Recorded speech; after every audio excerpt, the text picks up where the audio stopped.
정부가 일본과 싱가포르, 베트남 등 아시아 6개 나라의 여행을 자제하라고 권고했습니다. 홍콩과 마카오는 신종 코로나 오염 지역으로 지정돼 오늘 자정부터 입국자 검역이 강화됩니다. 일본 크루즈선의 신종 코로나 감염자가 135명까지 늘어난 가운데 나머지 탑승자들도 두려움을 호소하고 있습니다.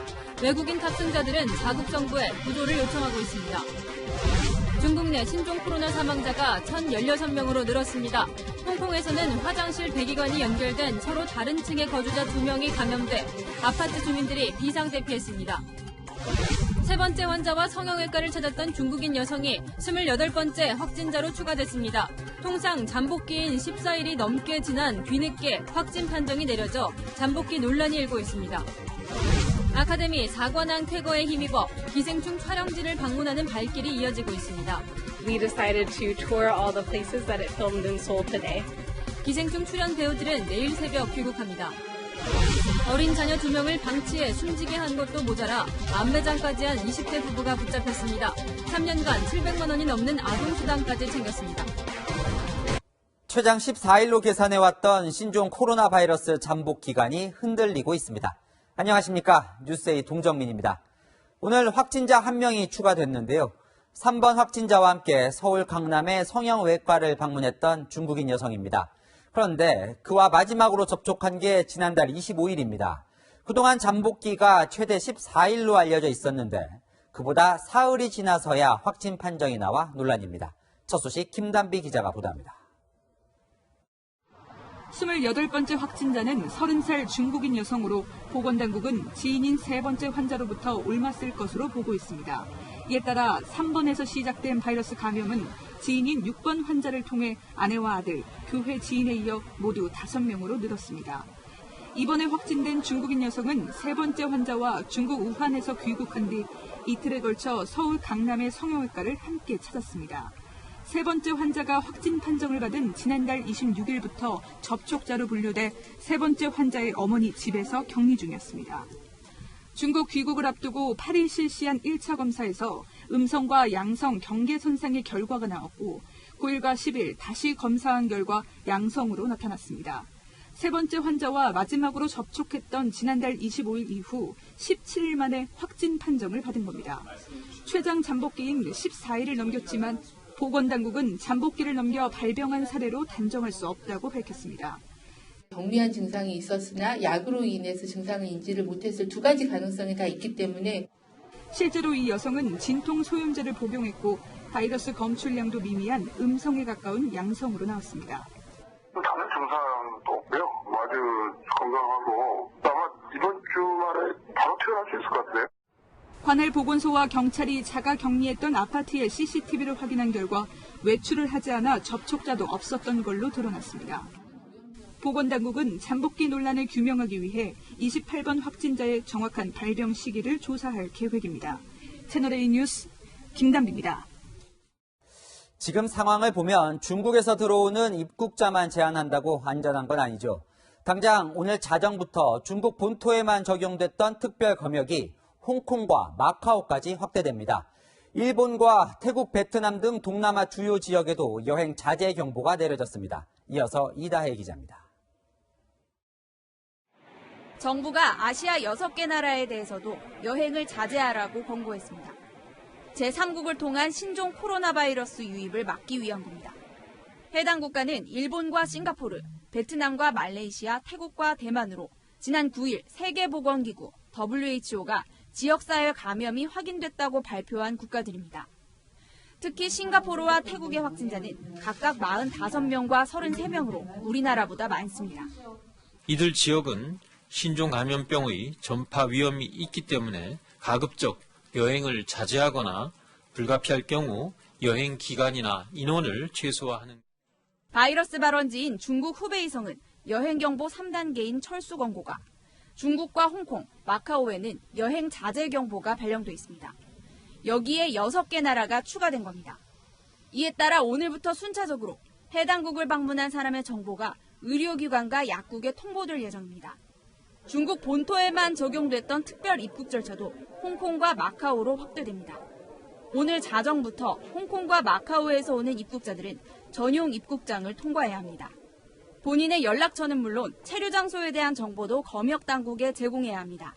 채널A 뉴스 이다혜입니다.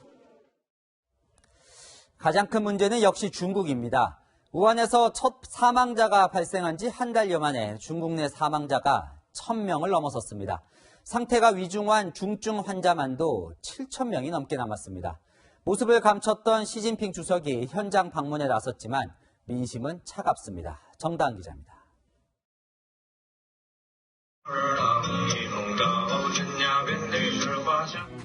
경쾌한 음악에 맞춰 병상 옆에서 춤을 추는 사람들. 중국 SNS엔 마스크를 쓴 채 단체로 춤을 추는 임시병원 환자들의 모습이 속속 올라오고 있습니다. 관영 매체에는 퇴원하는 환자들 소식도 이어집니다.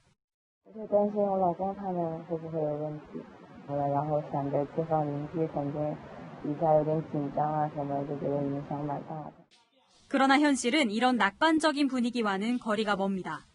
지난 한 달 새 중국 본토에서 숨진 사람이 1,000명을 넘었습니다. 확진 판정을 받은 4만 명 중 지금 상태가 위중한 환자도 7,000명이 넘습니다. 방역 실패 책임론에 휩싸인 시진핑 주석은 어제 처음으로 베이징의 병원을 방문했습니다.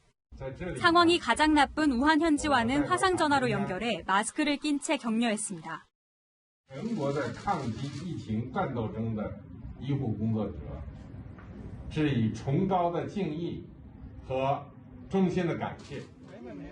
들끓는 민심을 달래려는 행보였지만 인터넷엔 등 떠밀려 나왔나 생색내기라는 등 싸늘한 반응도 쏟아졌습니다.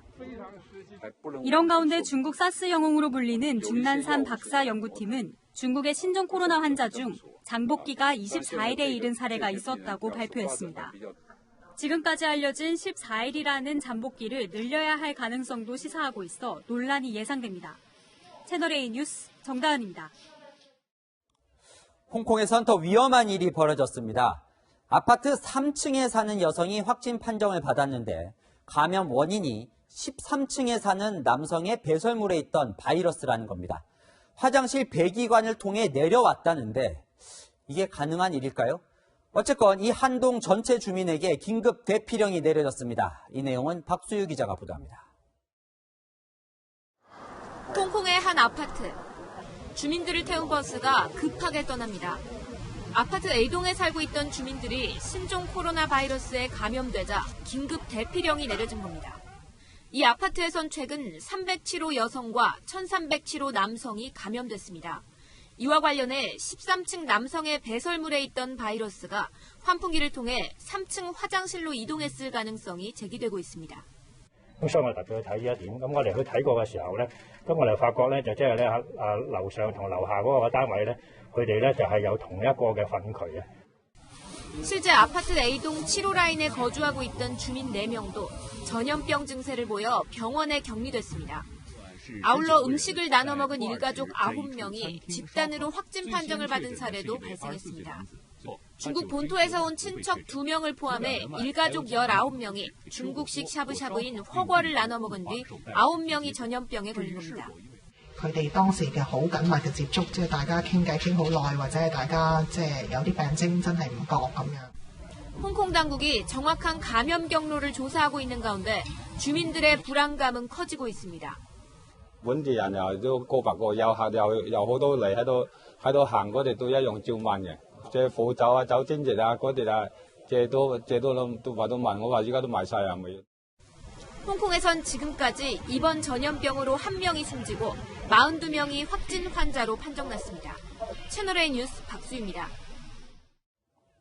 춘제 연휴를 마친 주민들이 대거 복귀하면서 중국 베이징은 다시 비상이 걸렸습니다. 출근길에만 너댓 번 체온 검사를 해야 하고 내가 사는 아파트도 마음대로 출입할 수가 없습니다.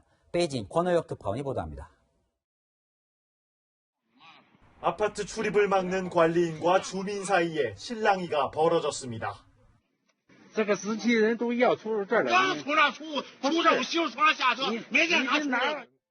혹시 모를 바이러스 전파를 막기 위해 출입증 소지자에게만 이동을 허락하는 겁니다.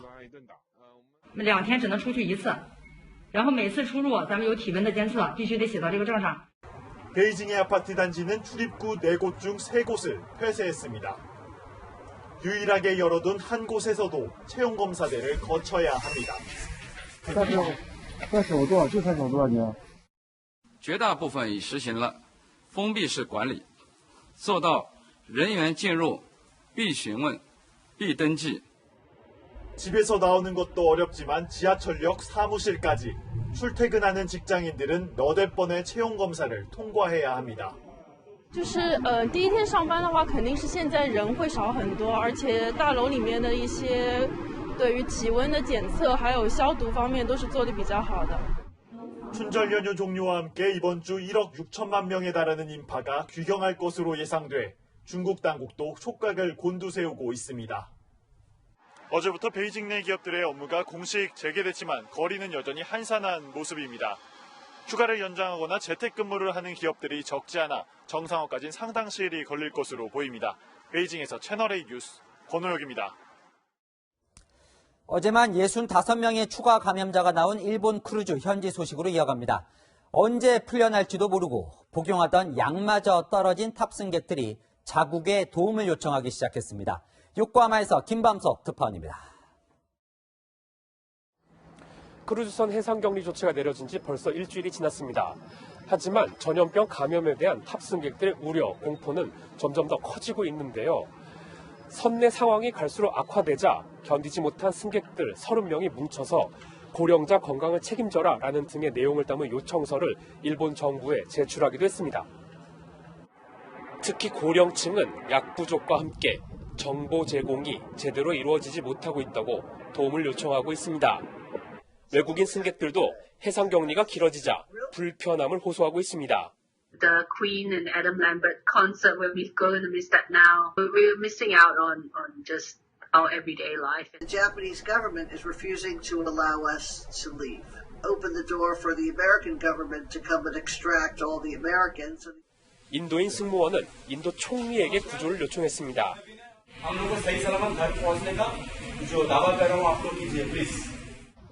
감염자가 135명으로 급증한 가운데 폐쇄된 공간인 선박에서 환자 침방울이 작은 입자로 쪼개져 전파되는 에어로졸 감염 우려도 나오고 있습니다.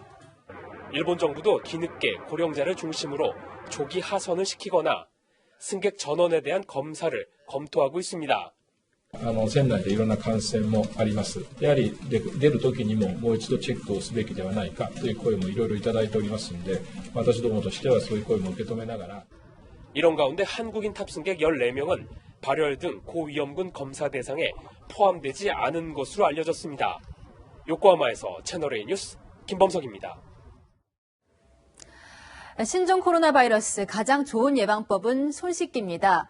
비누로 씻는 게 손 소독제보다 좋다는 건 지난번 팩트맨이 전해드렸는데 어떻게 씻어야 되는지 손 소독제만 쓰면 정말 안 되는 건지 궁금하시죠?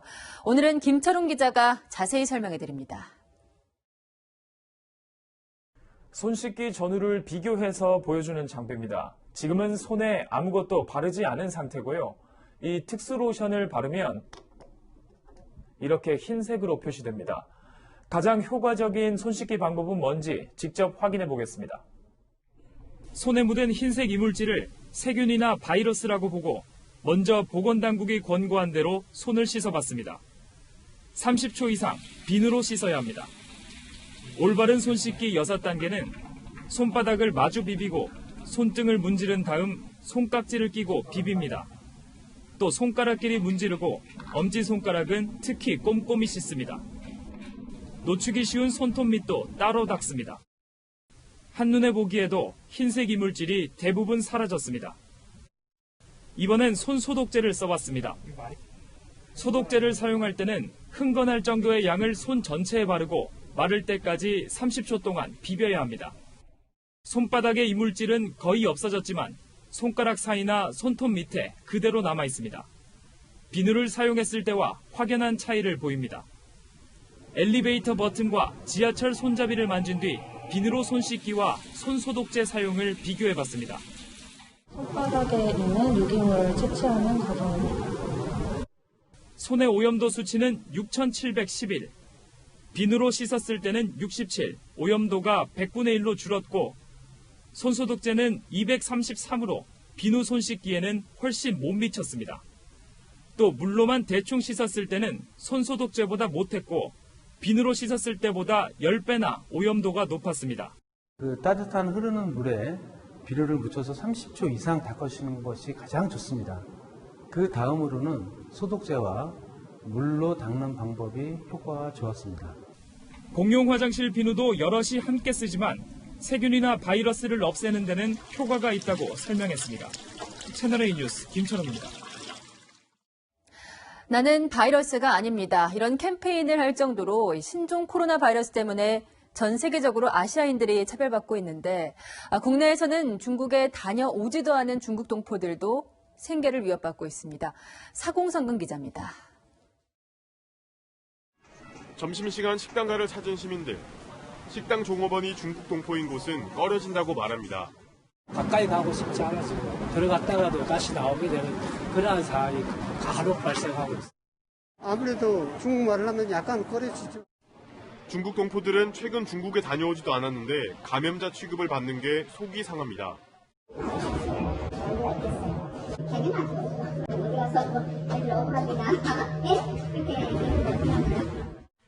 문제는 중국 동포 고용 기피 움직임이 확산하고 있는 겁니다.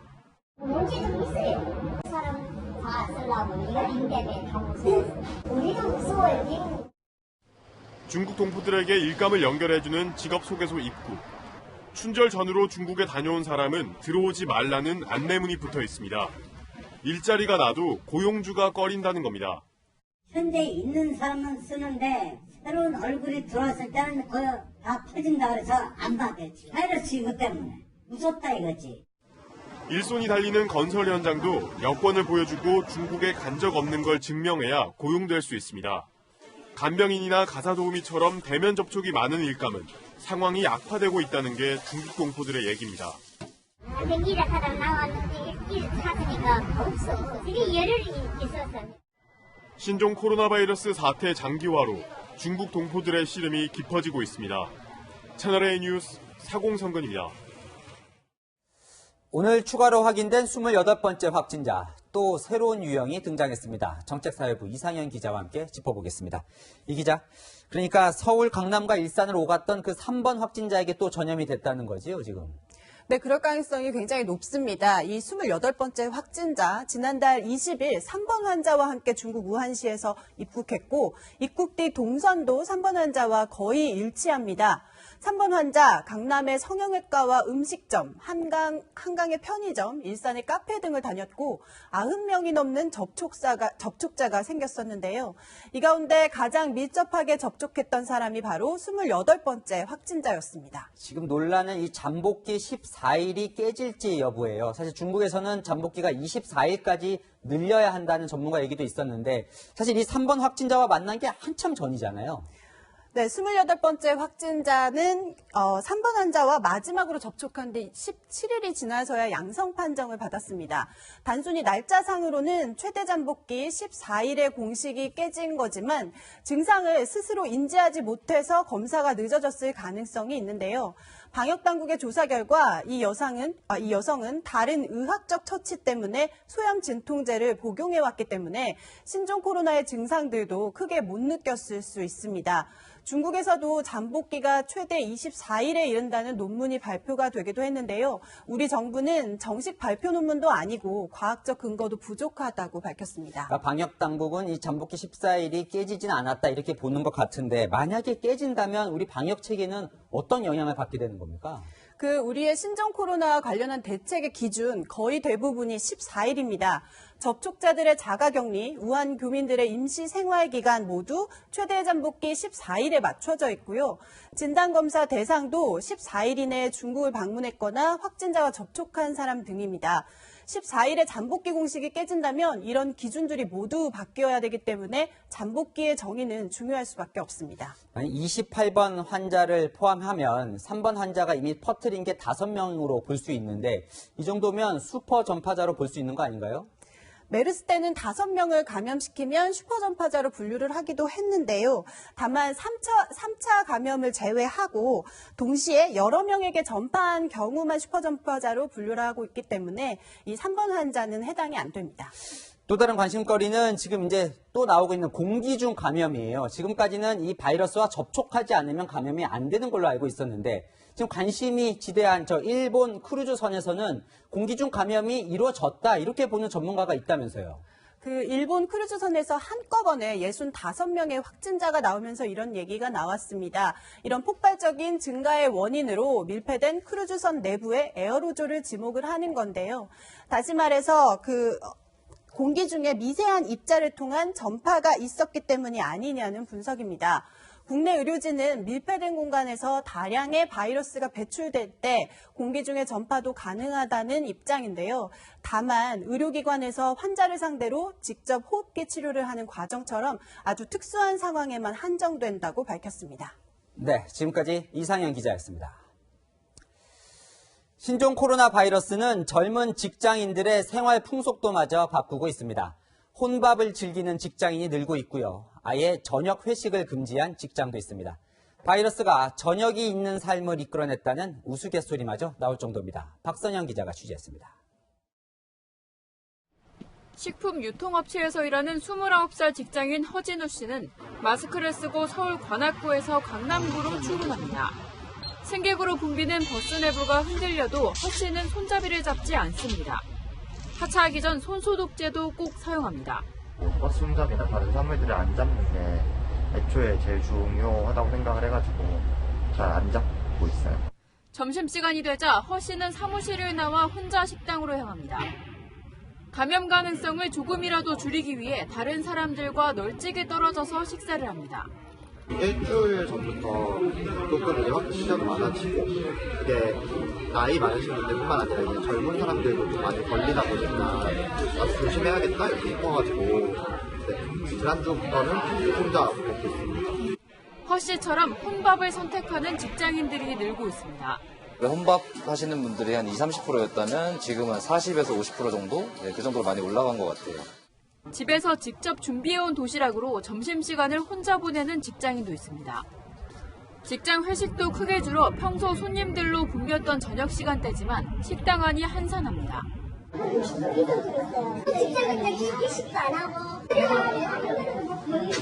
회식을 아예 금지한 직장도 있습니다. 회사에서 공식적으로 다 취소하게 하고, 전체적으로 미팅도 가급적이면 큰 거는 조금 그냥 전화로 하던가. 음식을 매개로 한 전파 가능성이 낮은 것으로 알려졌지만 대화 등 접촉 과정에서 바이러스가 확산되고 있어 일부 직장인들은 함께하는 식사를 꺼리고 있습니다. 채널A 뉴스 박선영입니다. 보신 것처럼 코로나 사태로 회식도 안 하고 외출도 줄이면서 더 어려워진 건 자영업자들입니다. 당장 월세 내기도 빠듯한데요. 이런 고통을 함께 나누자며 임대료를 깎아주는 착한 건물주들이 있습니다. 훈훈한 소식을 김태현 기자가 취재했습니다. 전주 시내에서 10년 넘게 식당을 해온 김순옥 씨는 얼마 전 가게 임대인에게 반가운 연락을 받았습니다. 신종 코로나 바이러스 확산이 진정될 때까지 임대료 10%를 깎아주겠다는 겁니다. 액수를 떠나 어려움을 함께 나누겠다는 마음이 고마울 따름입니다. 조금이라도 깎아주니까 더 마음적으로 편하고 좋아요. 위로가 됩니다. 서로서로 조금씩 돕고 살잖아요. 기분이 좋기는 임대인도 마찬가지입니다. 제 마음도 편안하고 좋더라고요. 모든 사람들이 좀 그런 이런 일을 좀 해줬으면 더불어서 사는 세상이지 않아요? 전주시는 신종 코로나 확산 이후 영세 자영업자들의 매출이 많게는 50%까지 줄면서 지역 임대료 인하에 동참해달라며 적극 나서고 있습니다. 대전역 부근에 있는 3층짜리 상가 건물, 이곳에 입주한 점포 8곳도 임대인이 이달 임대료 30%를 깎아줬습니다. 매출이 좋아야 건물주들한테 매달 꼬박꼬박 월세를 또 집행하는 상황이기 때문에 어떤 상생의 그런 뜻으로 아마 한 것 같아요. 중국인 등 관광객이 크게 줄어든 제주에도 지역 경기가 어려워지자 오피스텔 월세 등을 잇따라 낮추고 있습니다.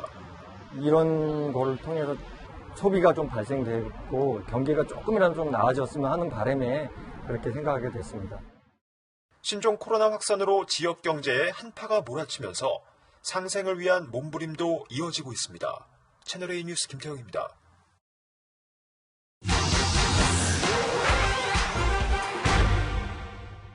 11번째 확진자가 퇴원하여 총 4명이 퇴원하였습니다. 신종 코로나 바이러스 국내 4번째 완치 소식이 들려오자 시청자 김수경님께서 완치 환자는 다시 신종 코로나 바이러스에 걸리지 않는 건지 전염 가능성도 사라진 건지 팩트맨에 질문 주셨는데요. 이 재감염은 물론 전염 가능성은 없는지 따져보겠습니다. 바이러스는 크게 두 종류로 나눌 수 있는데요. 한 번 걸리면 평생 바이러스 보균자로 살아야 해서 재발 가능성이 높은 HIV나 수두 바이러스 같은 게 있는 반면 한 번 몸 안에 들어오면 맞서 싸우는 항체가 생겨서 재발할 우려가 급격히 낮아지는 바이러스도 있습니다. 코로나 바이러스 계열의 메르스나 사스가 대표적입니다. 这个病毒是85%的同源，它那个测的抗体就是能在体内持续6个月。那么至少在你6个月是有抗体的，我觉得你这6个月以内是不会再得的。 다만 아직 신종 코로나에 대한 연구가 끝나지 않아서 사스와 비슷한 방어 항체가 생길지는 조금 더 지켜봐야 합니다. 또 감기에 나아도 다시 걸리는 것처럼 사람마다 항체의 종류나 유지력이 달라서 항체가 금방 사라질 수도 있고 변종 바이러스에 노출될 경우 감염될 수도 있는데요. 그러면 이 완치 환자들 곧바로 접촉해도 괜찮은 걸까요? 건강한 사람들이 걸렸다 회복되고 바이러스가 없으면 전염성은 없어요. 퇴원 전 2번의 검사에서 바이러스가 없다는 걸 확인하기 때문에 다른 사람에게 병을 옮길 우려가 없다는 게 전문가들의 공통된 분석입니다. 이 밖에도 궁금한 사항은 팩트맨에 제보 부탁드립니다. 이상 팩트맨이었습니다. 간만에 우리 국민들 기분 좋게 해준 아카데미 사관왕 영화 기생충 소식으로 이어가겠습니다. 밤새 술 마실 준비가 됐다. 봉준호 감독 어제 이렇게 말했죠. 실제 새벽 5시까지 진한 뒤풀이를 했다는데 황규락 기자가 기분 좋은 현장 분위기 보여드립니다. Thank you. I will drink until next morning. 이번 오스카 수상 소감 중 최고다. 봉준호 감독의 수상 소감이 화제를 불러일으키며 환호성과 함께 마무리된 아카데미 시상식.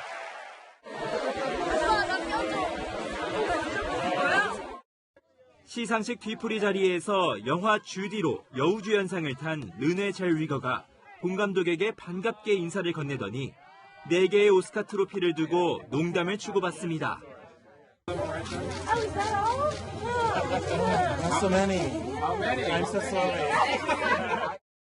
이어 새벽 1시 기생충 출연진과 스태프들이 LA 할리우드의 소우하우스에 모여 축하 파티를 즐겼습니다. 아이돌 에이스의 축하 공연과 함께 CJ가 준비한 오이김치와 치즈 계란말이 등 한식이 특별 메뉴로 등장했습니다. 새벽 3시쯤 돼서야 밖으로 나온 이들은 LA 한식당으로 자리를 옮겨 봉 감독의 소감대로 새벽 5시까지 수상의 기쁨을 나눴습니다. SNS에는 봉 감독의 간을 위해 기도하자는 해외 팬들의 글이 잇따랐습니다. 봉 감독은 당분간 미국에 더 머물며 밀려드는 인터뷰 일정 등을 소화할 것으로 보입니다.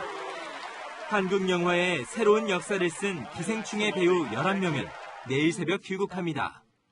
채널A 뉴스 황규락입니다. 기생충은 신종 코로나 바이러스 공포도 이겨내게 하나 봅니다. 서울 시내 관광객 수가 크게 떨어졌었는데 기생충 촬영지에는 외국인들의 발길도 이어졌습니다. 박건영 기자가 직접 다녀왔습니다. 그러면 우리도 뭔가 준비를 해야겠다. 그치, 계획이 있어야 돼. 영화에서 백수 가족이 머리를 맞대고 부잣집 취업 작전을 짰던 피자 가게. 세트가 아니라 서울에 있는 실제 피자집에서 찍었는데 매장 안이 손님들로 북적입니다. 가게 한켠에는 주인공 가족이 부업으로 접던 피자 상자도 보입니다. 어제 시상식을 보고 촬영지 투어에 나섰다는 외국인도 있습니다. At the same time, we know that it's in the film and we had seen it before, so it's a little bit of a weird feeling. Yes, we also visited the market that was in the movie. and then the stairs that are right by the market adjacent. And this is the third place we visited. 코로나 바이러스 터지고 나서부터는 거의 뜸하다가 젊은 사람들이 많이 오네. 온다고 하는 사람도 있고 너무 감회롭지. 백수 가족의 장남이 과외짜리 소개를 받는 장면을 촬영한 동네 슈퍼마켓도 영화 팬들에겐 꼭 가봐야 하는 순례지로 거듭났습니다. 각지에서 인천, 강원 이런 데서도 많이 와서 젊은이들이 촬영을 하기 시작을 해요. 그래서 내 기분이 너무너무 좋았습니다. 아버지, 계획이 뭐예요? 영화 속에서 주인공들이 반지하 집으로 달려가는 장면을 촬영한 서울 자하문 터널입니다. 평소엔 이렇게 보행자가 많지 않은 곳인데요. 수상 소식 이후 이곳을 찾아와 이렇게 인증샷을 남기는 시민들의 발길이 끊이지 않고 있습니다. 약속이 있어서 이제 여기로 오게 됐는데 영화 기생충 촬영지라고 해서 들렸어요. 아카데미 사관왕 수상으로 기생충에 대한 관심이 높아지면서 영화 촬영지들이 도심 속 관광 명소로 조명받고 있습니다. 채널A 뉴스 박관영입니다. 기생충이 세운 기록이 너무 많아서 재개봉한다면 이럴 거라고 장난처럼 도는 포스터입니다.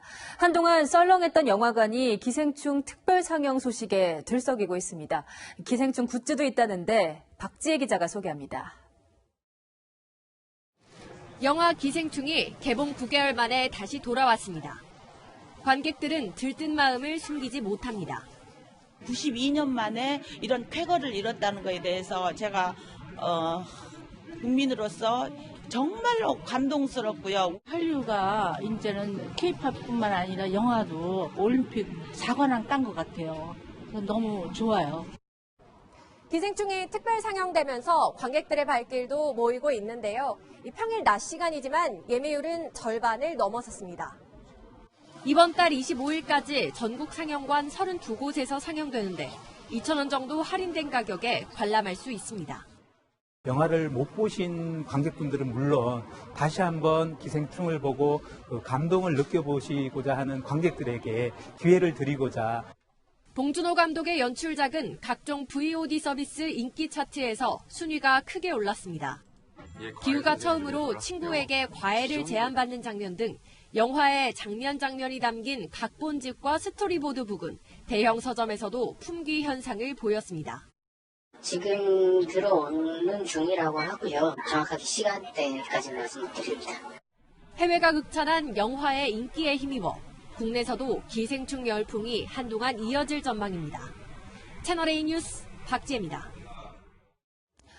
불행한 가족은 영화에서 보는 것으로 충분한데 어린 아기들을 방치해서 숨지게 하고 시신을 숨긴 20대 부모가 붙잡혔습니다. 숨진 아이 목에 수단까지 챙겼습니다. 강경모 기자입니다. 이모텔에 20대 부부가 찾아온 건 2016년 가을. 2살 배기 첫째 아들과 갓 태어난 딸이 함께였습니다. 이들 부부는 아이들만 놔둔 채 자주 자리를 비웠고 보살핌을 받지 못한 딸은 끝내 숨졌습니다. 롯데카를 얘들을 그냥 안에 구석 보고 사진 보고 몇 장 찍고 그냥 갔어요. 2018년 태어난 셋째 아들 역시 부모의 방임 속에 지난해 여름 숨졌습니다. 그런데 부부는 자녀들의 시신을 인근 묘지에 안매장한 뒤 사망 사실을 숨겼습니다. 둘째 명의로 3년 넘게 양육 아동수당을 꼬박꼬박 챙겼고 셋째는 아예 출생신고조차 하지 않았습니다. 3명 중에 둘째 아이는 사망을 한 이후에 아동수당을 신청을 한 거죠. 허위가. 둘째 사망한 아이가 총 800만 원 정도 나갔는데 이 같은 사실은 정부가 지난해 전국 2015년생 아동들의 소재와 안전 여부를 파악하는 과정에서 드러났습니다. 조사 대상인 첫째 아들을 만나지 못한 담당 공무원이 경찰에 수사를 의뢰했고 경찰이 부부를 추궁한 끝에 자녀들이 숨진 사실이 드러난 겁니다. 부부는 아이들을 돌보지 않았다고 인정하면서도 학대는 없었다고 주장하고 있습니다. 경찰은 부부를 구속하고 안매장됐던 아이들의 시신을 찾아냈습니다. 홀로 남겨진 첫째 아들은 아동보호 위탁기관에서 보호받고 있습니다. 채널A 뉴스 강경모입니다. 담배값이 비싸다 보니 수출용 국산 담배를 밀수하기도 합니다. 이번에는 70만 갑 단일 밀수 최대 물량이 적발됐습니다. 배영진 기자입니다. 부직포를 실은 트럭이 창고에 물건을 내려놓습니다. 다음날 창고에 컨테이너 트럭이 들어오고 기다리고 있던 사람들이 안으로 들어갑니다. 컨테이너에 담긴 건 수출용 면세 담배. 전날 창고에 쌓아뒀던 부직포와 바꿔치기 하는 모습입니다. 서울 남대문시장 상인 73살 박모 씨 등 일당 7명은 홍콩으로 정식 수출한 국산 담배를 현지에서 사들였습니다. 계좌 이체를 해서 구매하거나 이렇게 하면은 증거가 남기 때문에 홍콩 현지에 가서 현금을 직접 달러화로 환전한 다음 홍콩 현지로 가서 직접 지급을 하였고요. 이들은 담배를 컨테이너에 실어 말레이시아로 보낸 뒤 부산항을 경유해 러시아로 가는 환적 화물인 것처럼 속여 반입했습니다. 경유지 국가에선 환적 화물을 검사하지 않는다는 점을 악용한 겁니다. 하지만 창고에서 물건을 바꿔치기 한 뒤 또 다른 창고로 옮기려다 제보를 받은 세관과 경찰에 덜미가 잡혔습니다. 밀수입된 담배는 컨테이너 한 개 분량이 70만 갑, 시가만 31억 원으로 단일 담배의 밀수로는 최대 분량입니다. 현지에서 갑당 1,000원에 구입한 뒤 1,800원에 대파는 식으로 이미 25만 갑이 시중에 풀렸습니다. 서울 인천 등지 재래시장에 판매하려고 했다고. 밀수라는 건 항상 보면 시세 차익이 많이 남을수록 고위험 밀수로 이게 항상 성행하는 거니까요. 지난해 부산항을 통해 담배를 밀수입하다 적발된 건수는 2,307건, 최근 3년간 급증세를 보이고 있습니다. 경찰은 박 씨 등 3명을 구속하고 나머지 일당들을 쫓고 있습니다. 채널A 뉴스 배영진입니다. 다음은 전국에서 총선 열기가 가장 뜨거운 서울 종로로 가보겠습니다. 이낙연 전 국무총리와 황교안 자유한국당 대표, 각각 종로의 동쪽과 서쪽에 집과 사무실을 나눠서 구할 계획인데 그게 다 치밀한 선거 전략이라고 합니다. 안보겸 기자가 현장 취재했습니다. 종로에 출마한 이낙연 전 국무총리와 황교안 자유한국당 대표는 오늘도 종로 구석구석을 누볐습니다. 아니 근데 왜 이걸 이렇게 빨리 왔어?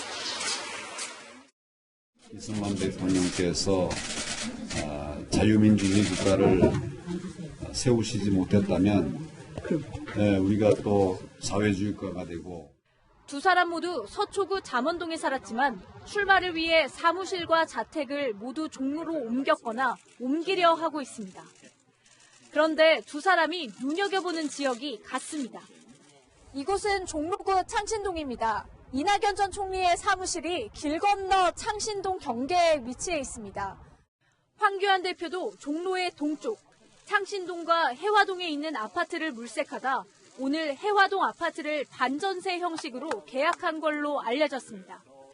니은자로 생긴 종로구는 유권자 거주지가 동쪽과 서쪽에 밀집해 있습니다. 특히 동쪽에 위치한 창신동은 종로 실거주자의 약 14%가 사는 최대 밀집 지역이고 해화동은 세 번째로 실거주자가 많습니다. 종로의 서쪽도 거주지가 몰려 있어 주요 공략지입니다. 교남동, 사직동, 무학동을 합치면 종로 실거주자의 약 19%가 살고 있습니다.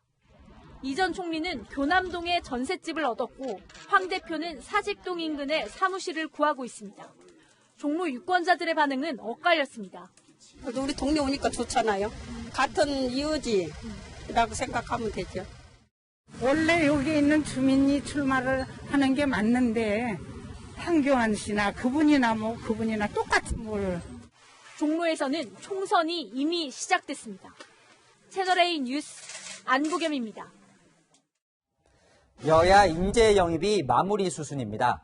그런데 공교롭게도 여야 영입자들 간에 전문 분야가 겹치면서 이들의 맞수 대결이 관전 포인트로 떠올랐습니다. 성시원 기자가 대진표를 분석해봤습니다. 서울 강남권 출마가 유력한 태영호 전 주영 북한공사가 자유한국당 입당 이유를 밝힙니다. 그들이 우세하는 배치되게 그들을 북한에 돌려보내는 이 사실을 보면서 저는 정말 큰 자괴감을 느꼈습니다. 이런 일을 막기 위해서 내가 어떻게 하나 이거 좀 우정활동을 해야 되겠다. 정부가 북한 선원 2명을 살인자라며 북송한 것을 보고 출마를 결심했다는 겁니다. 정부의 대북 정책과 북한 인권을 비판하는 태전공사에 맞서서 민주당은 다문화 인권으로 맞불을 놓고 있습니다. 낯선 이방인이 아닌 당당한 대한민국 국민으로 정치를 시작하겠습니다. 그러면서 김병주 전 한미연합사령부 부사령관을 통해서 취약하다는 평을 받는 한미 동맹 부분을 보완했습니다. 양당은 똑같이 여성 체육인을 영입했는데 방점이 다릅니다. 민주당은 이모경 전 핸드볼 국가대표 선수를 통해 역병을 이겨낸 스토리를 강조했습니다. 반면 한국당은 체육계 미투 1호 김은희 테니스 코치를 영입해 2년 전 진보 진영의 미투 논란을 부각시켰습니다. 스포츠계나 스포츠 인권, 여성 인권이나 아동 인권 쪽으로 제가 책임을 지고 이제 영입이 된 분야에 있어서만큼은 변화가 있지 않을까. 당은 비록 다르지만 그래도 둘이 협력해서 좋은 일에 앞장서겠습니다. 검찰 개혁 분야에선 검사 출신들로 대립각을 세웠습니다. 민주당이 영입한 소병철 전 부검장은 전관 예우를 거부해 검찰 개혁에 힘을 싣고 있습니다. 반면 한국당이 영입한 송한섭 전 검사는 최근 검찰 물갈이의 항의에 사표를 낸 인물로 정권의 검찰 장악을 비판하고 있습니다. 채널A 뉴스 성시훈입니다. 추미애 법무부 장관이 오늘 취임 후 첫 기자간담회를 열었는데요. 공소장 비공개 결정 논란이 잠잠해지기도 전에 수사팀이 기소 판단을 하지 못하도록 통제하겠다는 또 다른 강력한 발언을 내놨습니다. 최주현 기자입니다. 추미애 법무부 장관은 송철호 울산시장 공소장 비공개 논란에 작은 문제라도 고치는 게 개혁의 시작이라며 기존 입장에서 물러서지 않았습니다. 최근 공소장과 관련된 법무부의 조치도 사실상 간과되어 왔던 잘못된 관행을 바로잡기 위한 첫 걸음입니다. 추 장관은 수사와 기소 판단의 주체를 분리하겠다고 밝혔습니다.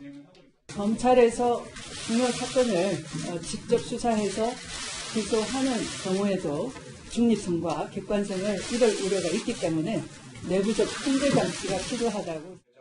문재인 대통령 30년 지기인 송철호 시장과 청와대 관계자 등 기소를 두고 수사팀과 이성윤 서울중앙지검장의 정명춘돌 후폭풍이 계속되고 있는 가운데 수사팀의 기소 판단 권한을 없애는 방안을 발표한 겁니다. 윤석열 검찰총장 대신 이성윤 지검장의 손을 들어주는 발언도 여러 차례 나왔습니다. 구체적인 지휘권은 검사장에게 있는 것이죠. 거기에 위배됐다면 그것은 중대한 하자가 있는 것이죠. 어제 전국 검사장 회의에서 이성윤 지검장에게 총장 지시를 거부한 게 말이 되나라고 공개 항의한 문찬석 광주지검장을 향해선 상당히 유감스럽다며 강한 불쾌감을 드러냈습니다. 정치권 일각의 법무부 장관 탄핵 추진 움직임에는 의미를 두지 않았습니다. 정치인이 무슨 말씀을 하시든 그냥 제 귀에 들어왔다가 이쪽 귀로 빠져나가 버리기 때문에. 검찰 내부에선 수사팀 의견을 배제하고 이성윤 지검장에게 기소 여부를 맡기겠다는 의미라는 불만이 나왔습니다. 채널A 뉴스 최주현입니다.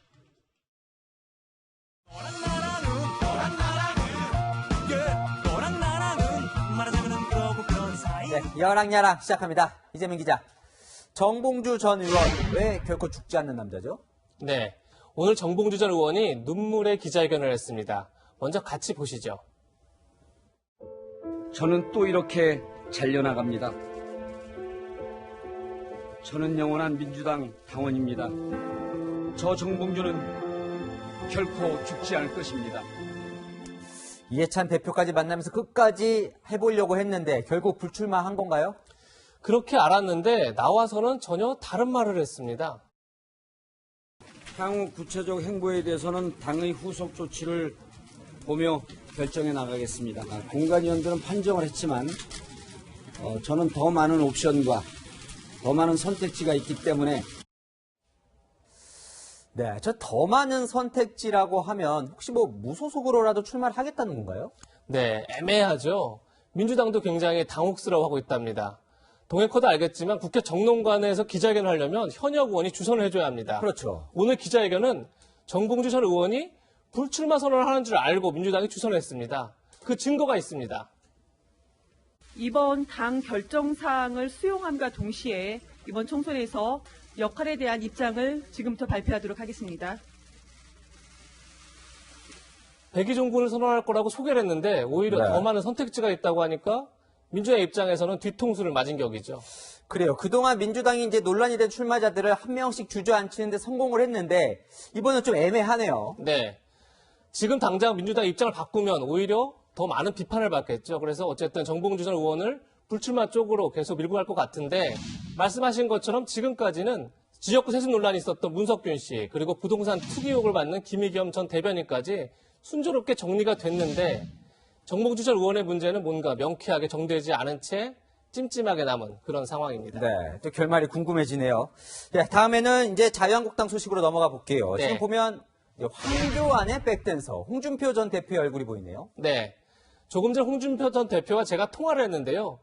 그 황교안의 백댄서라는 얘기를 홍 전 대표가 직접 한 얘기입니다. 같이 들어보시죠.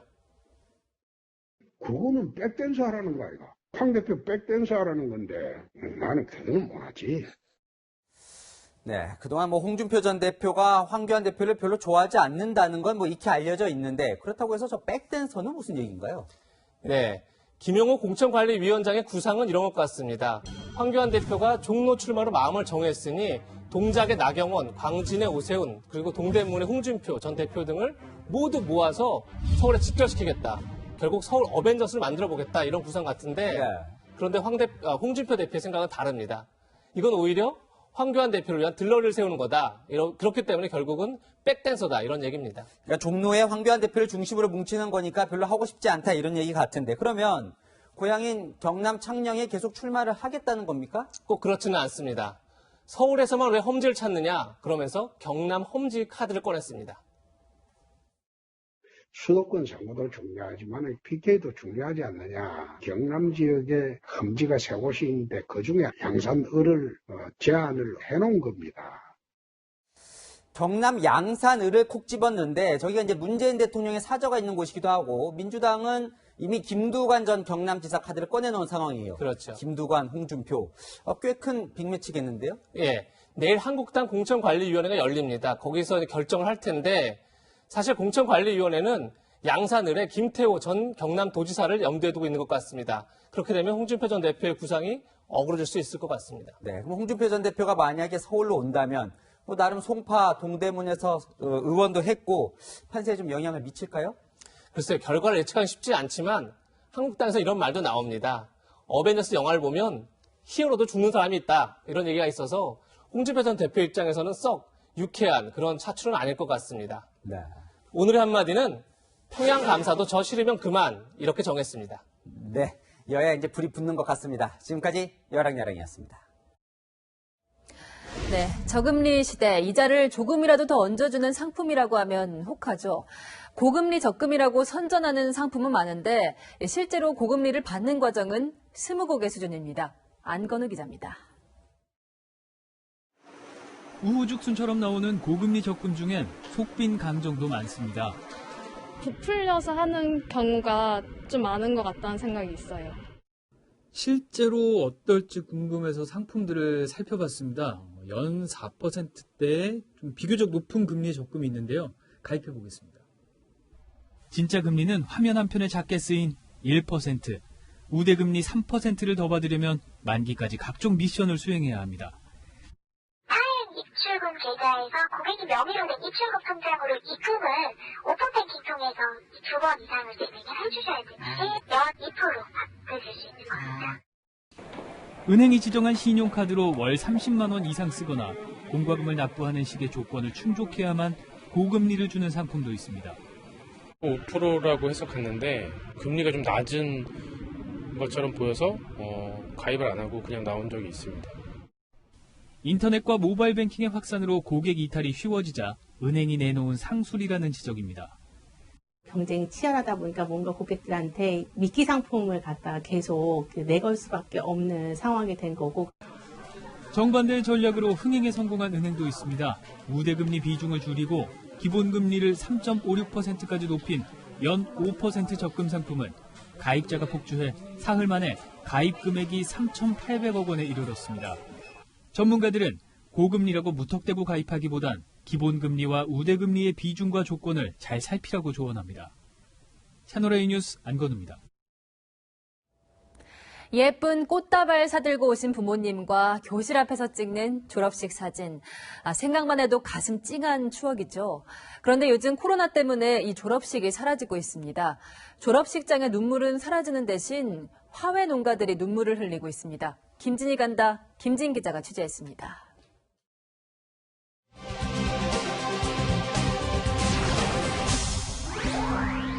원래는 이맘때면 졸업식이 한창인 때입니다. 졸업식 하면 예쁜 꽃을 들고 가족들이나 친구들이 축하해주는 모습이 익숙한데요. 그런데 안타깝게도 올해는 전국 상당수의 학교가 졸업식을 축소하거나 아예 취소하는 바람에 화훼 농가들이 직격탄을 맞았습니다. 1년 중 가장 큰 대목을 놓쳐서 울상인 농민들의 이야기를 들어보겠습니다. 서울의 한 중학교 졸업식장입니다. 그런데 올해는 풍경이 사뭇 다릅니다. 신종 코로나 바이러스를 우려해 가족들은 참석을 자제해달라는 학교 측의 요청 탓에 학부모들의 모습은 많이 보이지 않았습니다. 그래도 학교에 온 학부모들은 교실까지는 못 들어가고 운동장에서 대기해야 했습니다.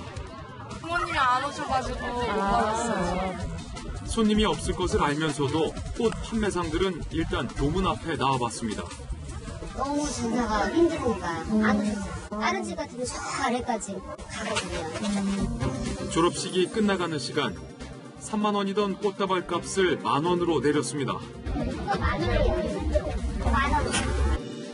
안 팔린 꽃들을 챙겨 그냥 철수해야 될 신세입니다. 1월달에 괜찮았어요. 코로나 생기면서 다 19대 1로 줄어드니까 이제 작년 매출을 위해서. 작년에 여기 생화 40개 갖고 왔다 그러면서 20개 갖고 왔어요. 제가 생화를. 근데 지금 다 남았어요. 학교 인근 꽃집도 마찬가지 상황입니다. 행사용 꽃 예약이 줄줄이 취소돼 일손을 놓고 있습니다. 원래 오늘 예약이 좀 있었어요. 근데 그게 다 취소됐어요. 학부형들 오지 말라 그러니까 취소가 되고. 꽃 경매장에도 찬바람이 붑니다. 일주일에 3번 열리는 경매. 보통은 4시간 이상 진행되는데 요즘은 2시간이면 끝납니다. 지난해 졸업 시즌 장미 10송이 경매 가격은 12,000원 정도. 올해는 절반도 안 되는 4,500원 정도에 낙찰됩니다. 현재 10,000원 이상이었는데 지금 근래 4천 들어갈 때 평균 가격 보면 4,000~5,000원입니다. 유찰률이 늘고 가격이 떨어지자 경매장 측은 농민들에게 출하를 늦추라는 공문을 보내고 있습니다. 처음 겪는 일이라고 합니다. 제가 장사 한 40년 되겠지만 이 정도 처음 봐. 장기적으로 이렇게 되면 아유, 제품 가격을 먹는 것도 아니고 2~3년만 키우면 못하잖아요. 화훼 농가들은 직격탄을 맞았습니다. 2월은 한 해 매출의 40% 이상을 차지하는 특수 시즌이지만 그런 기대는 물거품이 됐습니다. 농장 앞 공터. 아름다운 장미꽃들은 그냥 버려져 얼어버렸습니다. 언제 폐기된 거예요? 지난 월요일서부터 졸업 축하장에 다 갔어요. 꽃들인데 유찰돼가지고 그냥 폐기 처분한 거죠. 퇴비장에다. 수개월 정성 들여 키운 꽃들인데 안 팔리니까 뭐 버릴 수밖에 더 있습니까? 안 팔리고 처지니까 갖다가 폐기를 하고 슬픈 일이지만. 인근의 또 다른 농가도 인건비와 난방비를 감당할 수 없는 상황입니다. 등 하나하나가 다 이제 전기가 나오는 등인데 이런 걸로 온도를 잡는데 지금 현실은 솔직히 전기세도 못 내고 있는 상황이 됐어요. 2,000평 기준으로 한 달에 전기세로 한 800에서 1,000만 원 정도. 빚을 내서 이 겨울을 버틸 생각입니다. 이번 사태는 정말 말도 안 되는 가격이에요. 솔직히 저한테 줄 신청해놨어요. 정부와 지자체들은 화훼 농민들을 위해 꽃 선물 보내기 운동 등 소비 촉진 방법을 찾고 있습니다. 농민들과 꽃 상인들이 하루빨리 웃음을 되찾을 수 있길 바랍니다. 김진이 간다의 김진입니다. 언론중재위원장을 지낸 채널A 시청자위원장 박용상 변호사가 법조언론인클럽의 2019년 법조인상을 수상했습니다. 박 변호사는 한국언론법제 체제 수립과 헌법재판 발전에 기여한 공로를 인정받았습니다. 올해의 법조언론인상은 조국 전 장관 딸의 의학 논문 등재 과정을 추적 보도한 동아일보 법조팀이 수상했습니다.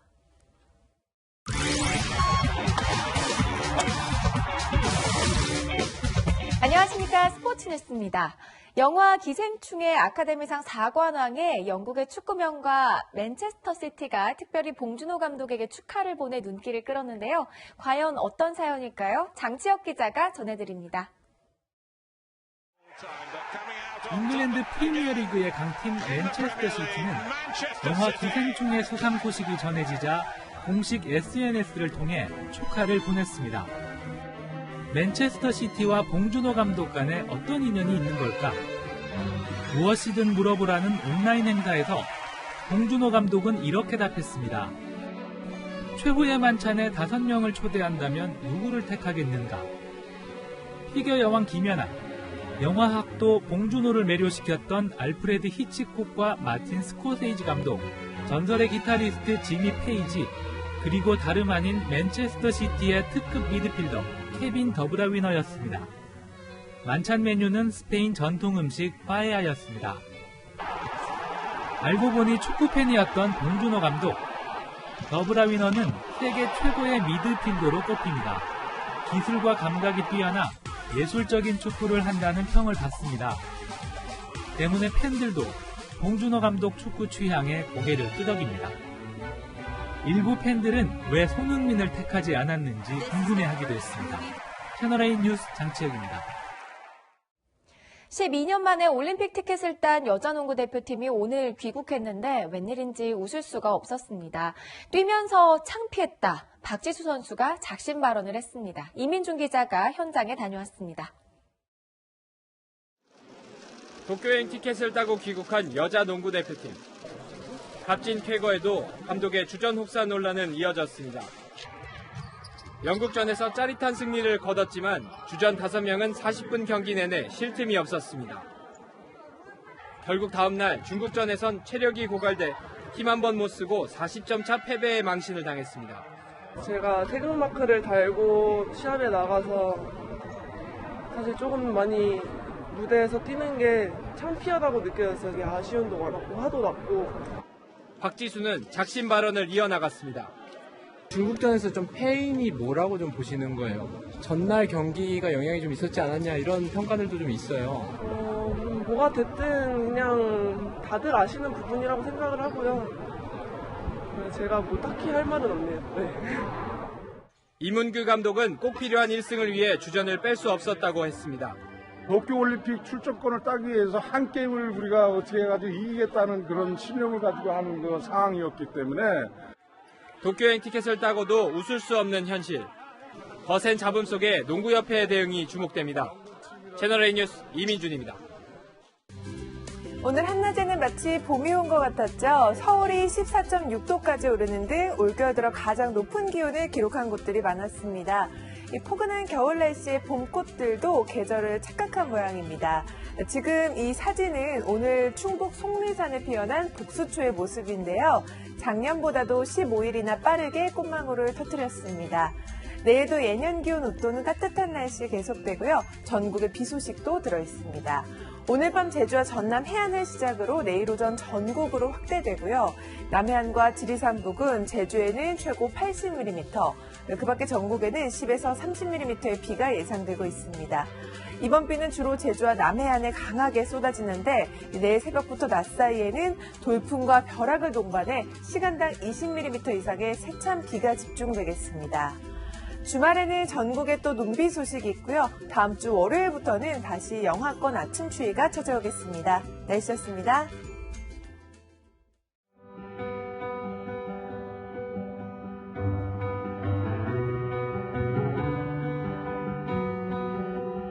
봉준호 감독과 막역한 사이로 알려져 있는 또 다른 거장 박찬욱 감독이 수상을 축하하며 기생충은 재벌, 국회의원, 노동자 등 한국인이 함께 만든 작품이라고 말했습니다. 기생충이 한국 사회를 비꼰 블랙 코미디라는 점을 새삼 상기시켜줍니다. 어제 오늘 기생충 기사에 달린 댓글들을 찾아봤습니다. 이제 문화적 국격은 세계 최고인데 아직 우리 정치 수준이 아쉽다는 댓글이 유독 많았습니다. 기생정당은 생겨서는 안 됩니다. 충분히 법에 근거하여 중앙선관위가 판단할 것을. 상대당을 기생충에 비유하는 정치인. 벌써부터 봉 감독의 인기를 총선에 써먹으려는 정치인까지 수상 하루 만에 기생충을 엉뚱하게 소환하는 정치권의 모습이 또 하나의 블랙 코미디입니다. 내일도 뉴스입니다.